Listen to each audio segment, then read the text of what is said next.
ক্যালেন্ডারের পাতায় এখনো আসেনি মাঘ, তবে হাড় কাঁপানো শীতে কাবু উত্তরের জনপদ। কদিন ধরেই কুয়াশার চাদর ভেদ করে প্রকৃতি পায়নি রোদের ছোঁয়া। তীব্র ঠান্ডা আর হিমালয়ের বাতাসে বিপর্যস্ত হয়ে পড়েছে এসব অঞ্চলের জনজীবন। আজ দেশের সর্বনিম্ন তাপমাত্রা রেকর্ড করা হয়েছে উত্তরের জেলা নওগাঁর বদলগাছিতে 6.7 ডিগ্রি সেলসিয়াস। মিঠু হাসানের তথ্য ও ছবিতে প্রতিবেদন।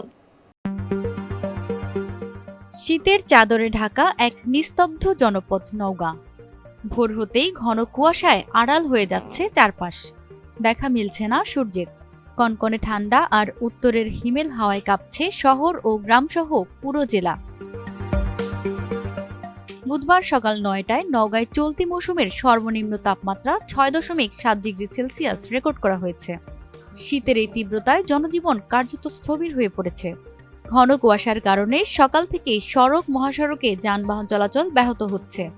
দূরপাল্লার যানবাহন চলছে ধীরগতিতে। কোথাও কোথাও তৈরি হয়েছে দুর্ঘটনার ঝুঁকি। শীতের তীব্রতায় সবচেয়ে বেশি ভোগান্তিতে পড়েছেন খেটে খাওয়া মানুষ, দিনমজুর, ভ্যান, রিকশা চালক, পথশিশু ও ছিন্নমূলরা। বদলগাছি সদর এলাকার কৃষক দুলাল হোসেন জানান, এ বছরের মতো এত শীত কোনো বছর দেখেননি। বড় আবাদের বীজতলা আর আলুর গাছ ঘন কুয়াশায় নষ্ট হয়ে যাচ্ছে। বিগত প্রায় 10 থেকে 15 বছরের মধ্যে এরকম শীত আমরা কখনো দেখি নাই এবং কুয়াশা দেখি নাই।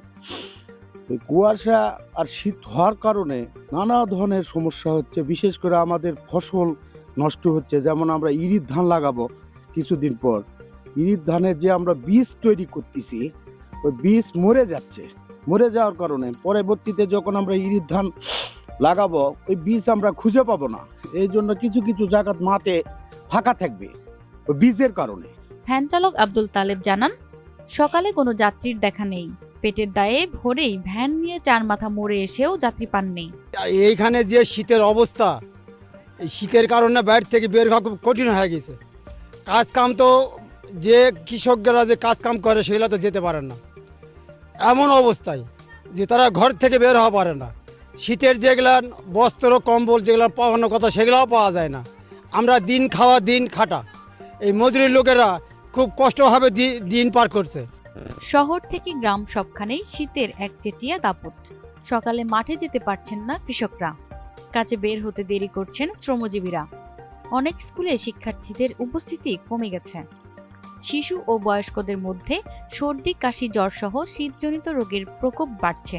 দুর্যোগে যে ঠান্ডা চলতেছে, এই ঠান্ডার ভিতরতে তো ঘরেতে বাড়াতে পারতেছি না, কিন্তু কি করব, পেটের দায়ে এই বয়সে আমাদের আসতে হচ্ছে। না হলে তো আমাদের পেট চলতেছে না, বাড়ির খানে আলা আছে, কিন্তু কি করব, খুব বিপদে পড়ে গেছি। বদলগাছি কৃষি আবহাওয়া পর্যবেক্ষণাগারের কর্মকর্তা মিজানুর রহমান জানান, আজ সকাল 9টায় বদলগাছিতে 6.7 ডিগ্রি সেলসিয়াস তাপমাত্রা রেকর্ড করা হয়েছে, যা এই মৌসুমের সর্বনিম্ন তাপমাত্রা। আগের দিন তাপমাত্রা ছিল 11 ডিগ্রি সেলসিয়াস। উত্তর দিক থেকে বয়ে আসা হিমেল হাওয়ার কারণে আগামী কয়েকদিন শীত আরও বাড়তে পারে। নওগাঁ জেলাতে খুব শীতে ছোট ব্যবসায়ী আমরা গ্রামে গঞ্জে কোনো জায়গা বের হইতে পারতেছি না। তে আমরা কিভাবে কি করব, এত কয়েকদিনতে শীত না পারিচ্ছে কামাই রোজগার করা। এদিকে শীত নিবারণের জন্য অনেকেই আগুন জ্বালিয়ে কিংবা পুরনো কম্বল গায়ে জড়িয়ে রাত পার করছেন। তবে নিম্ন আয়ের মানুষের জন্য এই শীত যেন আরো কঠিন হয়ে উঠেছে। স্থানীয়দের দাবি, দ্রুত শীত বস্ত্র বিতরণ না হলে সাধারণ মানুষের দুর্ভোগ আরো বাড়বে।